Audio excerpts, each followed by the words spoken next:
Queremos ser discípulos para llevar tu gloria. Discípulos para anunciar tu amor, para llevar tu nombre a donde vamos en el corazón. Un saludo muy especial para todos nuestros queridos televidentes. Qué gozo y qué alegría que nos volvamos a encontrar en torno a la palabra de Dios y al misterio de nuestra fe y de nuestra iglesia. Este fin de semana es bien interesante porque es el fin de semana de San Pedro y San Pablo, las dos grandes pilares de la iglesia, la espada y las llaves del cielo y la espada de la defensa de la fe.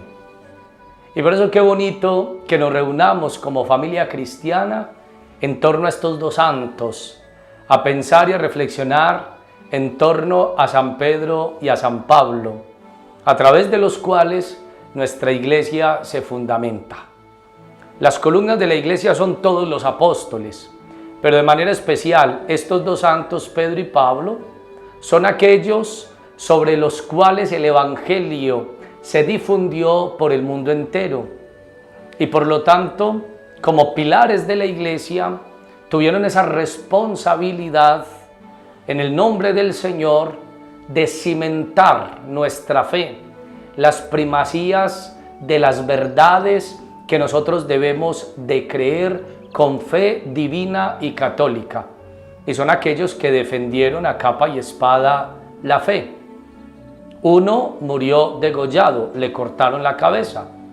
El otro sacrificado como Cristo, pero como Él lo pidió, boca abajo, porque decía, no me merezco morir como mi Salvador. Así que sean bienvenidos a este programa que reflexionaremos hoy en torno a estos pilares de la fe y a la palabra de Dios.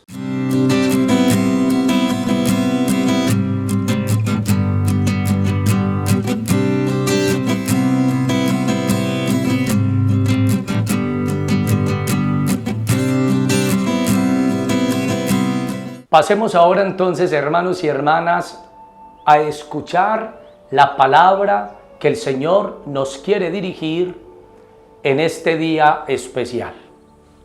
Invoquemos primero la acción del Espíritu Santo. Sin el Espíritu Santo no podemos entender nosotros las verdades de nuestra fe y no podemos darle apertura a lo que el Señor con su palabra nos quiere transmitir. Ven Espíritu Santo, ven por medio de la poderosa intercesión del Inmaculado Corazón de María, tu amadísima esposa. Ven Espíritu Santo, ven por medio de la poderosa intercesión del Inmaculado Corazón de María, tu amadísima esposa. Ven Espíritu Santo, ven por medio de la poderosa intercesión del Inmaculado Corazón de María, tu amadísima esposa. Amén. Espíritu Santo, ilumínanos y santifícanos. Te pedimos, Espíritu Santo, que nos acompañes durante este encuentro con la palabra y este programa. Que sea un momento muy especial para nosotros, que podamos descubrir la presencia de Dios en nuestras vidas, que podamos escuchar su palabra y que podamos grabarla profunda en nuestra memoria y en nuestro corazón, para después llevarla a la práctica de una buena vida. Espíritu Santo, gracias por llamarnos a este momento y a este encuentro. Te pedimos que nos ilumines y nos santifiques. Gloria al Padre y al Hijo y al Espíritu Santo, como era en el principio, ahora y siempre, por los siglos de los siglos. Amén. Leamos ahora, queridos hermanos, la palabra del Señor. Está tomado del Evangelio de San Mateo, en el capítulo 16, versículos del 13 al 19. Llegado Jesús a la región de Cesarea de Filipo, hizo esta pregunta a sus discípulos: ¿Quién dicen los hombres que es el Hijo del Hombre? Ellos dijeron, unos que Juan el Bautista, otros que Elías, otros que Jeremías o uno de los profetas. Díceles él: ¿y vosotros, quién decís que soy yo? Simón Pedro contestó: tú eres el Cristo, el Hijo de Dios vivo. Replicando Jesús le dijo: bienaventurado eres Simón, hijo de Jonás, porque no te ha revelado esto la carne ni la sangre, sino mi Padre que está en los cielos. Y yo a mi vez te digo que tú eres Pedro, y sobre esta piedra edificaré mi iglesia, y las puertas del Hades no prevalecerán contra ella. A ti te daré las llaves del reino de los cielos, y lo que ates en la tierra quedará atado en los cielos, y lo que desates en la tierra quedará desatado en los cielos. Palabra del Señor. Gloria a ti, Señor Jesús. Hermanos y hermanas, hemos escuchado esta palabra del Señor y dejémonos interrogar por el Evangelio y por la palabra que el Señor hoy nos regala. Surge una pregunta: ¿quién dicen ustedes que soy yo? Es una pregunta que en primer lugar el Señor se la hace a los apóstoles. ¿Quién dice la gente que soy yo? Y después los interroga: ¿y ustedes? ¿Quién dicen que soy yo? Y es que el Señor sabía que aunque los apóstoles habían vivido tanto tiempo con Él, habían compartido tantas experiencias, escucharon lo que Jesús decía, vieron lo que Jesús hacía, los grandes milagros, cómo salían demonios de los poseídos, cómo el Señor hacía ver a los ciegos, escuchar a los sordos, hablar a los mudos, cómo liberaba a las personas, cómo en el nombre del Señor rompía las cadenas del pecado, todas las obras milagrosas que hacía el Señor. Y sin embargo, el Señor sabía que los apóstoles no habían terminado de comprender quién era Él. Y al estilo del pueblo, tal vez para los apóstoles Jesús simplemente era un Mesías, al estilo político, que había venido a liberar a la humanidad como un político, como un emperador, con espada, con violencia, a la fuerza. Y claro está que Jesús no venció al enemigo de esta manera. Porque los apóstoles, como el resto del pueblo, creían que los enemigos eran de carne y hueso, y que era el imperio romano, y que eran aquellos que perseguían su fe y su religión. Pero el Señor les aclara que el verdadero enemigo no es de carne y hueso. El verdadero enemigo es un espíritu. El verdadero enemigo es el maligno, el demonio, el pecado, la muerte, que aniquila y acaba con la gracia de Dios en el corazón de los seres humanos. Y por eso Jesús no era un Mesías político. El mesianismo de Jesús, Él vino para salvarnos a través de su entrega generosa, de su sacrificio en la cruz, y por medio de ella nos salvó y nos redimió. Del único enemigo, del verdadero enemigo que faltaba por aniquilar, el pecado y la muerte, desatados por la desobediencia de nuestros primeros padres Adán y Eva, y desatado por nuestra propia desobediencia. Por eso el Señor es el Mesías, el Hijo de Dios vivo, que vino a vencer, que vino a perdonar los pecados y que vino a darnos vida, entregándola de Él y resucitando. Qué lindo mensaje, hermanos y hermanas, porque puede ser que nos suceda también a nosotros los de los apóstoles, que oremos, que recemos mucho, que vayamos a misa, que tengamos mucha fe, muchos ejercicios de piedad, que hagamos muchas novenas y todavía no conozcamos quién es Jesús.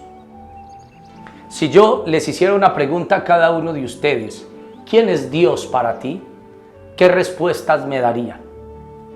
Muchos seguramente me responderán al estilo de las clases de religión, o cuando con el catecismo del padre Astete se nos preguntaba quién es Dios, e inmediatamente como una lorita mojada empezábamos a responder: Dios es un ser infinitamente bueno, santo, omnipotente, creador del cielo y de la tierra. y vamos repitiendo palabras ya formuladas de quién es Dios para nosotros. Y eso no es lo que Dios quiere.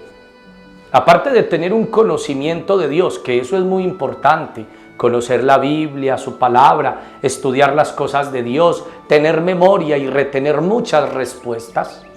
Pero en realidad lo que Dios quiere, más que respuestas de memoria, de repetición, son respuestas de la experiencia del corazón, espontáneas. ¿Quién es Dios para ti? No solamente me respondas con fórmulas ya hechas. Dios es el creador del cielo y la tierra. Eso es verdad, eso ya lo sé. Y ese debe de ser Dios para nosotros, el Dios de la vida que nos ha creado. Pero la respuesta que te pide el Evangelio hoy ante esa pregunta, ¿quién soy yo para ti?, te la dice Dios, debe ser una respuesta existencial. Una respuesta que comprometa tu vida, que surja de tu corazón. Al estilo de tal vez aquel joven que, hundido en los vicios y en los problemas de la vida, fue a un retiro espiritual y su vida fue rescatada del abismo. Todo le cambió. Dejó a un lado su problema de drogadicción, empezó una vida nueva, todo su ser cambió inmediatamente para él, gracias al encuentro y a la experiencia de Jesús vivo y resucitado.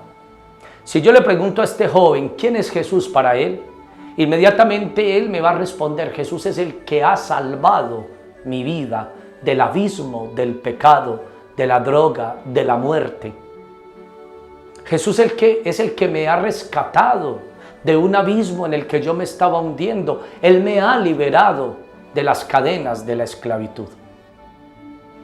Jesús es mi amigo, que me ha aconsejado para el bien, que me ha llevado a la felicidad, que me ha rescatado y me ha salvado a mí y a mi familia, porque yo era ciego, pero ahora veo la luz que me dio Jesús.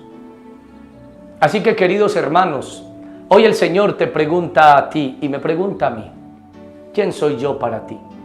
Ya no nos importa tanto quién es Jesús para la gente. Aquí la pregunta es directa y personal. ¿Quién es Jesús para ti?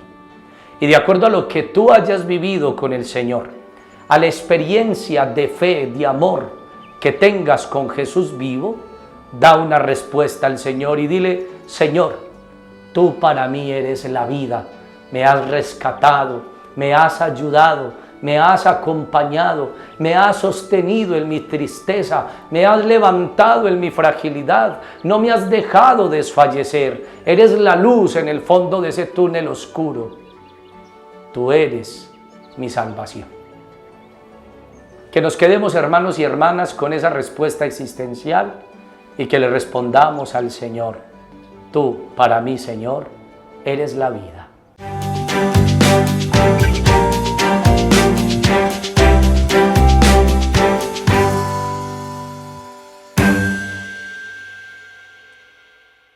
Ahora, queridos hermanos y hermanas, como tema de este programa, vamos a hablar precisamente de estos dos apóstoles de los cuales celebramos este fin de semana, San Pedro y San Pablo, que inclusive disfrutaremos de un día festivo en honor a estos dos santos tan importantes para la iglesia.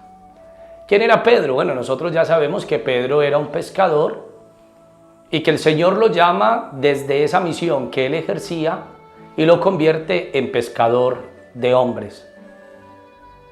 Se llamaba Simón y el Señor le cambia el nombre.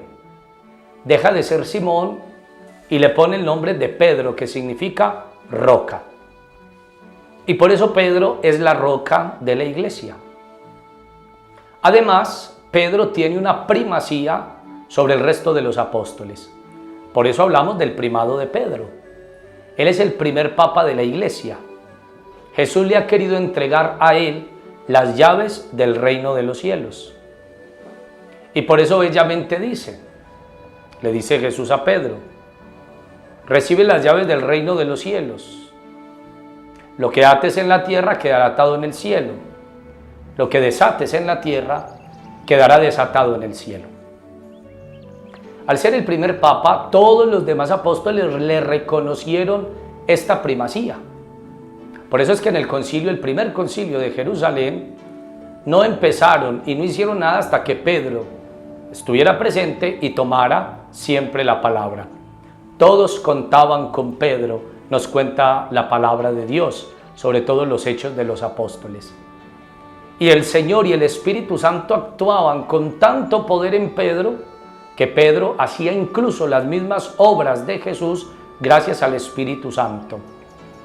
A tal punto que cuentan los libros de los Hechos de los Apóstoles, que cuando Pedro pasaba, la sombra de Pedro, solo su sombra, curaba a los enfermos y liberaba a los poseídos. ¿Cómo estaría tan lleno del Espíritu Santo y cómo el Señor lo había dotado de tantas gracias especiales a Pedro, que hasta la mera sombra de Pedro tenía la capacidad de sanar y de curar? Desde ahí entendemos que Jesús ha querido darle a Pedro, o sea, al Papa, un poder especial en la iglesia. Hoy tenemos este Papa que el Espíritu Santo ha elegido para nosotros, que a todos nos ha admirado y nos ha conquistado tanto, y tan joven además, el Papa León XIV. Él es el sucesor de Pedro, el que tiene las llaves, y por lo tanto creemos también el que tiene el poder del Espíritu Santo, esa primacía en nuestra iglesia.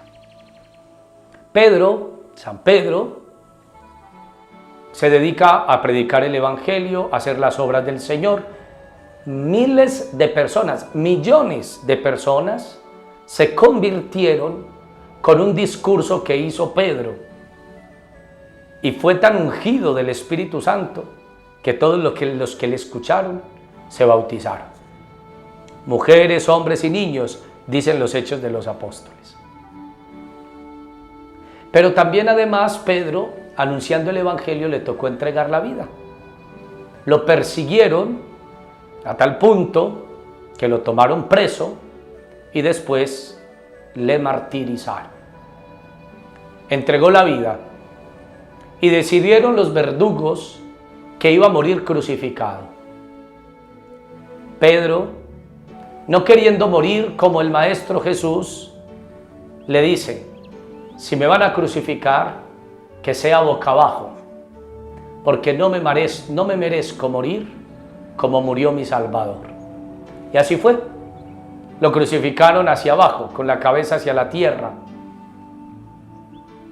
Y de manera que entregó la vida y derramó su sangre por amor al Evangelio y por el servicio del reino de los cielos. La tumba de Pedro está en Roma. Ahí murió. Y por lo tanto, será el Papa de la Iglesia el que esté en la sede de Roma, como Pedro. El obispo de Roma es el único Papa de la Iglesia. No hay otro. Y por lo tanto, ahí donde está Pedro, ahí está la Iglesia. Pablo era un judío muy practicante y por lo tanto se dedicó a defender su fe. Como buen judío, se unió a un grupo de personas para perseguir a los cristianos. La historia cuenta que Pablo nunca mató a nadie, pero él sí firmaba, daba la autorización, porque además tenía un liderazgo muy importante en su religión, daba la autorización para que martirizaran a otras personas. En uno de esos martirios, que fue el martirio de San Esteban, Pablo ve cómo muere Esteban. Le impresiona, pero no se convence ni se convierte. Dicen que él cuidaba las ropas del nuevo mártir. Y escuchó las oraciones de Esteban, que rezaba a Dios dándole gracias por el martirio y que oraba por sus verdugos pidiendo el perdón. Pero eso no le hizo nada. De camino a Damasco, Pablo fue iluminado por una luz enorme, cayó rostro en tierra, quedó ciego y escuchó una voz que le decía: Pablo, Pablo, ¿por qué me persigues? ¿Quién eres, Señor?, dice Pablo. Soy Jesús a quien tú persigues. Y le da una misión, se tiene que presentar ante un cristiano, el cristiano ora por él y le caen las escamas de sus ojos y vuelve a ver. Desde aquella experiencia, Pablo se vuelve en el anunciador más potente y veraz del cristianismo, a tal punto que miles y millones de personas se convierten por el anuncio del evangelio de Pablo. Los gentiles, sobre todo, él es el apóstol de los gentiles. Y por lo tanto, Pablo empieza a construir y a consolidar pequeñas comunidades en tantos lugares, en Corinto, en Roma, en tantos lugares, en Tesalónica. Y ahí va construyendo una comunidad de cristianos, a los cuales les escribe también unas cartas. En Roma lo toman preso, allí está en la cárcel y después deciden su martirio. El castigo, la condena, el martirio de Pablo fue degollarlo, con una espada cortarle la cabeza. La historia cuenta que cuando cayó la cabeza de Pablo, dio 3 rebotes y en cada golpe que daba brotaba una fuente de agua.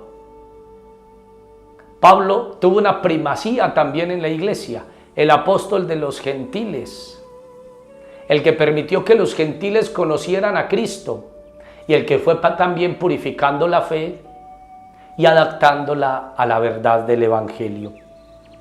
En cada una de las listas de los 12 apóstoles que aparecen en los evangelios, Pedro va de primero. San Pablo lo considera una de las columnas de la iglesia y es él quien en el día de Pentecostés anuncia de primero abiertamente el triunfo del crucificado y del resucitado. En todos estos casos, la primacía de Pedro es clara y es una muestra de la solidez que Cristo ha dado a su cuerpo, que somos nosotros los creyentes.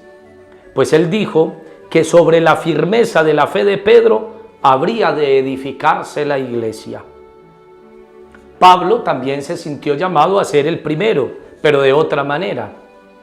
La intensidad de su compromiso con el evangelio no fue ocasión de que él pretendiera usurpar la misión de Pedro. Los conocimientos de Pablo, la solidez de su virtud puesta a prueba en las persecuciones, el ardor de su amor por Cristo no fueron pretextos para pretender una primacía como la de Pedro. Claro que no, al que de algún modo buscó y con el que quiso hablar para tener la certeza de no estar predicando en vano. Pablo pide la autoridad de Pedro. O sea, busca a Pedro para que Pedro le dé esa solidez y le diga y le confirme que lo que está predicando es real y que no es en vano. En esto se ve que Pablo reconoció el don de Pedro y la necesidad de que Pedro lo confirme a uno en la fe que uno tiene y también en la misión que toca ejercer. Y sin embargo, Pablo sí quiso ser primero, pero de otra manera. Quiso ser el que primero llevara la buena noticia, la buena nueva del evangelio a los que nunca habían oído hablar de Jesús. No me atreveré a hablar de cosa alguna que Cristo no haya realizado por medio de mí para conseguir la obediencia de los gentiles, de palabra y de obra, en virtud de señales y prodigios, en virtud del Espíritu de Dios. Ahí encontramos cómo Pablo quería ser el primero para anunciar el evangelio de Jesús a los gentiles, aquellos que nunca habían escuchado hablar de Cristo. El hecho de celebrar, hermanos y hermanas, a estos dos gigantes del evangelio y de la santidad en una misma fiesta se presta para descubrir dimensiones complementarias de nuestra fe. Pedro nos habla de firmeza, de ser fuertes. Pablo irradia el arrojo, el aventurarnos sin miedo a hablar de Cristo. Y las dos cosas son necesarias. La fe ha de ser firme y por eso tiene que ser cierta, clara, contrastable y en plena comunión con los que hemos recibido de los primeros testigos, empezando por Pedro y Pablo. Pero la fe también ha de ser valiente y al practicarla no puede faltar un arrojo como el que mostró Pablo en su propia vida acercándose a los demás. La fe muestra su verdad también en el hecho de querer y de poder abrazar con solícito amor a todas las culturas, a todos los pueblos, a todos los hombres. Por eso en la fe, hermanos y hermanas, seamos firmes como Pedro y atrevidos como Pablo. Hablemosles a muchos de Jesús. Tal vez una palabra tuya puede servir para que la vida de alguien se transforme y cambie. Sé fuerte como Pedro ante las dificultades y sea atrevido como Pablo para hablarle a otros del amor que Dios nos tiene. Amén.